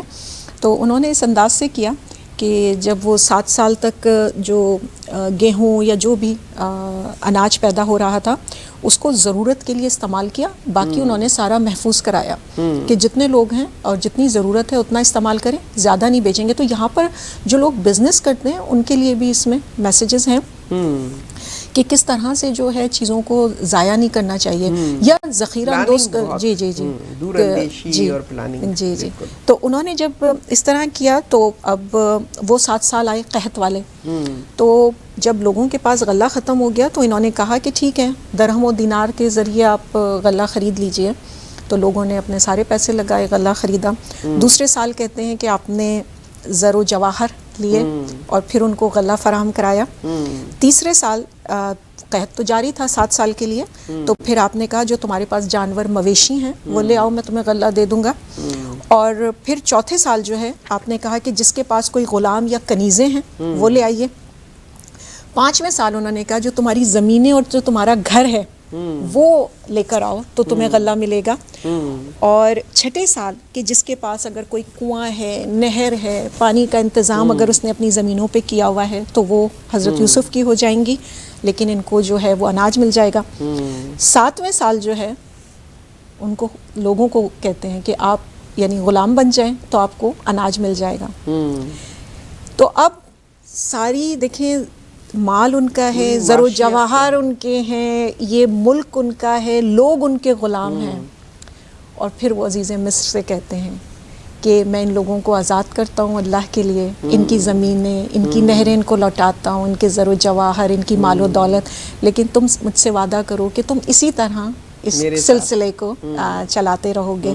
تو مجھے یہ ان کا بہت وہ اچھا لگا کہ کس طرح سے انہوں نے میسج دیا. جی، اس زمانے کے لوگوں کو میسج دینا بھی بہت ڈیفیکلٹ ہوتا تھا کہ پروف کرنا کہ جو میں کر رہا ہوں وہ ایک الہی میسج ہے. جی بالکل، جیسے حکمرانوں کے لیے اس میں بہت بڑی گائیڈ لائن ہے کہ جب اللہ کی آزمائش آتی ہے یا ہماری سچویشن ہے، اکانومی جو آج کل ہم دیکھ رہے ہیں جس طرح، تو کس طریقے سے وائزلی اس کو کیسے پلان کرو کہ وہ اس سچویشن کو لوگوں کے لیے فائدہ مند ہو، سب کے لیے. مگر ہمارے یہاں تو حکمران اپنی ذات کی میں لگے میں عوام کو تو وہ مثل جانور کے سمجھتے ہیں، ساری خواہشات اور آرزویں ان کی اپنے لیے ہیں. تو یہاں پر ایک بہت بڑی وہ گائیڈ لائن ملتی ہے. پھر اس کے بعد آپ دیکھیں تو جب حضرت یوسف کیسے رہا ہوتے ہیں اور ان کی یہ عقل مندی اور حکمت کے ذریعے سے ان 7 ایئرس کو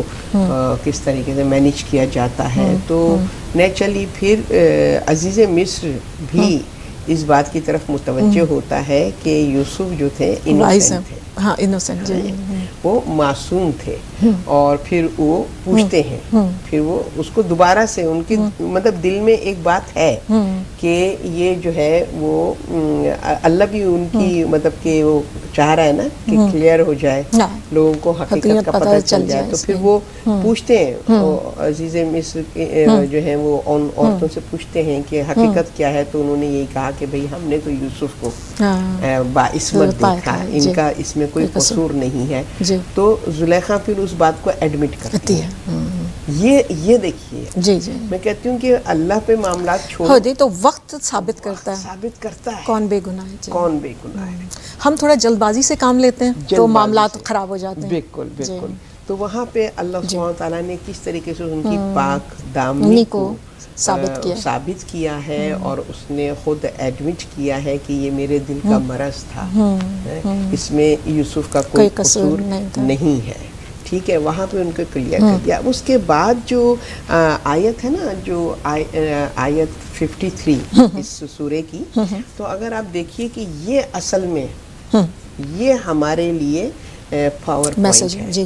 یہ ہمارے لیے پوری اس اسٹوری کا لب لباب اور لیسن جو ہم کو ملتا ہے وہ اس میں ہے, کہ جس میں حضرت یوسف بیان فرما رہے ہیں, ہے نا. وہ کیا فرما رہے ہیں؟ وما او بریء نفس ان النفس لامارۃ بالسوء الا ما رحم ربی غفور الرحیم. ٹھیک ہے نا, کہ اور میں اپنے نفس کی صفائی پیش نہیں کرتا, وہ تو برائی کی طرف اکساتا ہے, کیونکہ انسانی نفس تو برائی پر اکساتا ہے, مگر یہ کہ میرا رب رحم کرے, بے شک میرا رب بڑا بخشنے والا مہربان ہے. اب آپ دیکھیے تو سورہ شمس میں بھی اللہ سبحانہ تعالیٰ نے جو قسمیں کھائی ہیں, 11 قسمیں کھائی ہیں, اور اس میں آخری قسم وَنَفْسٍ وَمَا سَوَّاهَا ہے نا, نفس کی قسم کھائی ہے اور اس کے ماڈریٹ بہترین بنایا ہے, معتدل بنایا ہے, اس کی قسم کھائی. یعنی کہ اس میں اللہ نے اپنی مخلوق کی قسم کھائی ہے, سورج چاند اور ان کی کوالٹیز کی قسم کھائی ہے, صفات. یعنی کہ لائق قسم کوئی شے ہوگی تو اس میں کوالٹی بھی ہوگی, تو شے ہوگی قسم کھائی جائے گی, معتبر ہوگی کہ اللہ قسم کھائے. تو یہ 11 قسمیں کھا رہا ہے اللہ, وچ مینس کہ جو بات جو میسج وہ ہمیں کنوے کرنا چاہ رہا ہے وہ اتنا امپورٹنٹ ہے کہ کہیں بھی آپ دیکھیے کہ جتنے بھی پیغامات ہیں قرآن میں اللہ نے قسمیں کھائی ہیں, مگر کہیں بھی ایٹ اے ٹائم اتنی جو ہے وہ قسمیں نہیں کھائی ہیں. تو جتنی قسمیں کھاتا ہے نا, اس سے اس گفتگو اس میسیج کی اہمیت کا اندازہ آتا ہے. تو یہاں اتنا یہ امپورٹنٹ میسیج ہے کہ جو کہ پوری انسانیت کی کہنا چاہیے کہ اس کی حیات اس حیات دنیاوی میں اس کے لیے یہ کتنا اہم نصیحت ہے جو اللہ فرما رہا ہے. اتنی قسمیں کھا کے فَأَلْهَمَهَا فُجُورَهَا وَتَقْوَاهَا, کہ اللہ سبحانہ تعالیٰ نے اس نفس کے اندر وہ شعور رکھا ہے کہ جو انسان کو برائی سے بچا سکتا ہے. بالکل, دونوں چیزیں, نیکی اور بدی الہام ہے ہمارے. جیسے ہم نے گفتگو کی کہ بھائیوں کو بھی معلوم تھا وہ غلط کر رہے ہیں, زلیخا کو بھی پتا تھا اس کا کام ایسا ہے, چھپ کے کرنا چاہیے. تو اور حضرت یوسف کو اپنی نیکی کا کہ وہ جو تھے تقوی کی طرف تھے, یہ لوگ فجور کی طرف تھے. تو یہ سب کے اندر ہے, جو جس چیز کو ابھارنا چاہے اس میں شیطان معاون بن جاتا ہے. تو اس میں جو پوائنٹ میں جس کو میں اپنے ذات کے لیے بھی اپلائی کرتی ہوں, اس میں یہ ہے کہ جب انسان اس کانشیس کو جو شعور اور لاشعور میں اللہ سبحانہ تعالیٰ الہام کیا ہے نا, ہم کو الہام کیا, یہ جو نفس ہے نا, نفس کو اللہ نے الہام کیا ہوا ہے کہ جو وہ ہمیں گائیڈ کرتا ہے, اکنالج مطلب ریکگنائز کراتا ہے کہ یہ سین ہے نا, اور یہ نیکی ہے, ٹھیک ہے نا, یہ گناہ ہے اور یہ اچھائی ہے. تو جب وہ جو نفس ہے وہ کانشیس, وہ نفس اس کو بتاتا ہے, مسلسل ہر ایک کو بتاتا ہے. مگر اگر ہم چونکہ دنیاوی اتنی شور ہے ہماری زندگی میں کہ نفس کی اس آواز کو اس کو ہم اگنور کرتے ہیں. وہ تو ہمیں ہر وقت بتاتا ہے کہ یہ غلط ہے, یہ غلط ہے, مگر ہم اس کو اگنور کرتے ہیں. تو جب ہم اس کو اگنور کرتے ہیں تو پھر وہ نفس امارہ وہ سرکشی پہ آ جاتا ہے نا, پھر وہ ہم کو ہمارے حال پہ چھوڑ دیتا ہے, کرو جو تمہیں منمانی کرنی ہے. تو یہاں پہ حضرت یوسف نے اس کی طرف پوائنٹ آؤٹ کیا ہے کہ اگر تم نفس کو اگنور کرو گے اور اس کی نہیں سنو گے جو تمہیں گائیڈ کر رہا ہے کہ یہ غلط ہے، تو پھر کیا ہے؟ پھر تم اپنے آپ کو اس گناہ سے نہیں بچا سکتے. پھر یہ اللہ کی بلیسنگ ہے، اس کی رحمت ہے کہ اس نے اس نفس کے اندر فَأَلْحَمَهَا فَجُورَهَا وَتَقْوَاهَا، وہ تقوی کی کہ گناہ کی پہچان کی اللہ سبحانہ وتعالیٰ نے نفس کے اندر صفت رکھی ہے. یہ اس کا رحم ہے. اگر یہ صفت نہ ہوتی نفس میں تو میں نبی اللہ میں اپنے آپ کو اس برائی سے بری ذمہ نہیں کر سکتا تھا. تو یہ نبی کے کلمے سے ہمیں یہ پتہ چلتا ہے ہم تو بڑے گناہ گار ہیں. ہمیں اپنے اندر یہ شعور پیدا کرنا ہے کہ نفس کے اندر جو برائی کی پہچان اللہ نے رکھی ہے ہم اس کی آواز کو سنیں، اور کہیں بھی اگر ہم متزلزل ہوں تو پھر اس تقوی کی طرف متوجہ ہوں جو نفس کی وہ کیفیت ہے جو ہمیں جھنجھوڑتی ہے کہ یہ غلط ہے، یہ برائی ہے، اس سے اپنے آپ کو بچاؤ. جی جی، یعنی برائی اور نیکی دونوں چیزیں ہیں، لیکن ہمیں بار بار اپنی یعنی نیکی کی طرف ہی متوجہ رہنا چاہیے. نہیں، اس کی جو تفسیر ہوئی ہے نا وہ بہت ہی خوبصورت طریقے سے ہوئی ہے. برائی اور نیکی دونوں چیزیں نہیں، برائی کی پہچان ہے نفس کے ذریعے. فَأَلْحَمَهَا فَجُورَهَا، جی جی، کہ یہ غلط کام کرنے والا ہوں میں. الہام، فَأَلْحَمَهَا کا کیا مطلب ہے؟ الہام کرنا. جی جی، کہ اللہ نے نفس کو الہام کر دیا ہے کہ یہ غلط ہے، یہ صحیح ہے، غلط ہے، یہ صحیح ہے. تو صحیح کی طرف بڑھتے رہنا چاہیے، غلط کی طرف نہیں جانا چاہیے. بار بار جب ہم غلط کی طرف جاتے ہیں، ایک دفعہ ہو گیا، 2 دفعہ 3 دفعہ، تو کہتے ہیں کہ وہ قلب جو ہے وہ پھر یہ الہام جو ہے اس کا ختم ہونے لگتا ہے. آپ نے غافل ہو جاتا ہے کہ آپ نے اب اتنے گناہ کر لیے کہ اب وہ الہام آپ کے کام نہیں آ رہا ہے. شروع میں تو ہوتا ہے نا کہ آپ تھوڑا جھوٹ بول رہے رک گئے، تھوڑا غیبت کی طرف گئے، روک لیا خود کو، تو اب آپ نہیں کریں گے کبھی. لیکن آپ نے 1 آدھ دفعہ جھوٹ بھی بول لیا، غیبت، اب وہ آپ کا نام بنا لیا ہے آپ نے اپنا نا. تو وہ میں یہ کہنا چاہ رہی تھی کہ اللہ بھی کسی حد تک، جیسے آپ نے دیکھا نا ہماری گاڑی آٹومیٹک ہوتی ہیں تو سیٹ بیلٹ نہیں باندھے تو 2-4 منٹ ہی الارم بچتا ہے کہ سیٹ بیلٹ باندھ لیں، اس کے بعد وہ ختم ہو جاتا ہے، نہیں باندھو تو نہیں باندھے. تو لیکن خیر اللہ تو رحمان اور رحیم ہے، ہر منزل پر وہ ہماری مدد کرتا ہے. اور آپ نے جو یہ خوبصورت بات بتائی کہ رہائی کے بعد بھی عزیز مس نے کویشچننگ کی، تو ہمیں بھی اگر ہم سے کوئی غلط عمل ہو گیا ہے تو اس عمل کی پوسٹ انالیسس کرنی چاہیے کہ کہاں غلطی ہوئی، کیسے ہوئی. حضرت یوسف نے نفس کے حوالے سے گفتگو کی، عورتوں نے ان کی بھی عصمت کی گواہی دی، زلیخا نے اپنی غلطی کو ایڈمٹ کیا، اور پھر عزیز مس نے ان کو انوسینٹ اناؤنس کیا. تو ہمیں بھی زندگی میں کوئی غلطی ہو جائے تو اس پہ تفکر تدبر کرنا چاہیے تاکہ وہ آئندہ غلطی ہم سے نہ ہو. اس کے عوامل کیا تھے، ان چیزوں سے خود کو کیسے دور ہم رکھ سکتے ہیں. تو یہ بھی ایک بہت خوبصورت پوائنٹ تھا کہ عزیز مصر نے اس کو جو ہے وہ جی جی کہ اس کو بھی سب کے سامنے آنا چاہیے. اچھا، یہ جو اب سب کے سامنے آپ انوسینٹ کلیئر ہو گئے ہیں، آپ اس قید خانے سے بھی باہر آ گئے ہیں، تو اب وہ فائنل مومنٹ آنا چاہیے کہ جب آپ کی اپنے والدین سے، بھائیوں سے ملاقات، والد سے اور بھائیوں سے ملاقات ہونی چاہیے. تو اللہ نے وہ سلسلہ بھی دیکھیں اتنا خوبصورت پلاننگ کے ساتھ رکھا کہ وہ جب قحط ہوا ہے تو وہاں پر بھی کنعان میں بھی قحط ہو گیا. تو اب ان کے پاس تو پیسے تو تھے لیکن اناج نہیں تھا، تو ان بھائیوں کو بھیجا گیا کہ جاؤ مصر جاؤ، اور مصر کا جو اس وقت فائننس منسٹر ہے وہ پیسوں کے بدلے جو ہے وہ اناج دے رہا ہے، اب آپ اس سے اناج لے کر آئیے. یہاں پر یہ مجھے بہت خوبصورت لگا کیونکہ ہم بھی ایک وقت کے امام کے انتظار میں ہیں کہ وہ آتے ہیں پر بھائی کو نہیں پہچانتے. حجت چاہے تو سامنے والا پہچانے، حجت نہ چاہے تو سامنے والا نہ پہچانے. تو اگر آپ اس کے اوپر تھوڑی گفتگو کریں. بالکل، اس کو بھی جو ہے ریفرنس کے طور پہ کہا جاتا ہے کہ جیسے ہم لوگ یہ جو پیریڈ ہے غیبت کا پیریڈ، تو اس میں اکثر کویشچن ہوتا ہے کہ بھئی اگر امام موجود ہیں تو ہم کیوں نہیں ان کو پہچان رہے. تو جو ہمارے مطلب کہ کتب میں جس طریقے سے تحریر ہے غیبت امام کے، امام تو ہمیں دیکھ بھی رہے ہیں، ہمارے ایچ اینڈ ایوری ایکٹ سے واقف بھی ہیں، اور ان کی نظر ہمارے صبح شام کے مصروفیات پر ہے. اور ہم نہیں دیکھ رہے کیونکہ یہ مصلحت خداوندی ہے کہ ہماری آنکھ پہ پردہ ہے، امام کی آنکھ پہ پردہ نہیں ہے. تو یہ چیز جو ہے وہ ہمیں اس غفلت سے بچاتی ہے کہ بھی ہم نافرمانی سے اپنے آپ کو سے اجتناب کریں.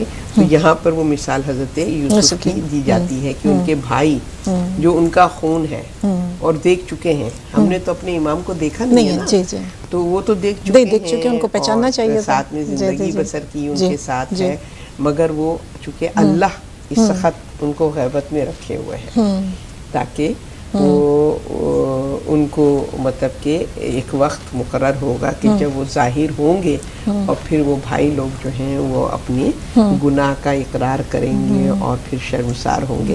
تو وہاں پہ سامنے حضرت یوسف موجود ہیں مگر وہ لوگ نہیں پہچان رہے، اور جو سچویشن اللہ نے بنائی ہے وہ قحط کی کہ کس طریقے سے دوبارہ لنک ہوگا، کس طریقے سے یہ لوگ آپس میں ملیں گے، اور وہ بھائی لوگ آتے ہیں اور پھر وہ اپنا اناج وغیرہ جو لے کر جاتے ہیں، اور کس طریقے سے پھر حضرت یوسف اس کے اندر ایک پیالہ رکھ دیتے ہیں. پہلے وہ کہتے ہیں کہ اپنے آدمیوں سے کہ ان کو غلہ بھی دو اور انہوں نے جو پیسے دیے وہ واپس کر دو. مجھے یہ نیکی حضرت یوسف کی اتنی اچھی لگی. ہم اگر کسی کو دیکھیں جس نے ہمارے ساتھ اتنی جی اس سے کس قدر کا بدلہ لیتے نا، اور کم سے کم یہ نیکی نہ کر پاتے کہ اناج بھی دیتے اور پیسے بھی واپس رکھ دیتے. تو یہ والد کے پاس جب واپس جی، اور اس دفعہ وہ ان سے کہتے ہیں کہ تمہارے والد یا اور بھائی ہیں؟ اس نے کہا ہاں 2 بھائی ہیں، ایک کو تو بھیڑیا کھا گیا ہے، ایک ہے. کہتے ہیں اس کو لے کے آنا، اگر نہیں لائے تو غلہ نہیں ملے گا دوبارہ. بالکل.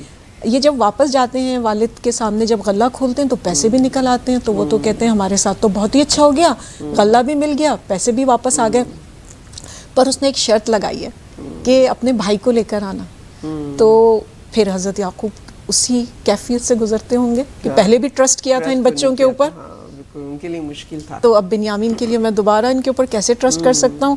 تو مجھے لگتا ہے کہ وہ بھی ایک والد کے لیے کتنا ڈیفیکلٹ ٹائم ہوگا. لیکن خیر یہ لے کر آتے ہیں تو حضرت یوسف فوراً اپنے بھائی کو دیکھ کے پہچان لیتے ہیں اور پھر اناج دیتے ہیں، پھر وہ پیالہ جو رکھ لیتے ہیں. جی بالکل.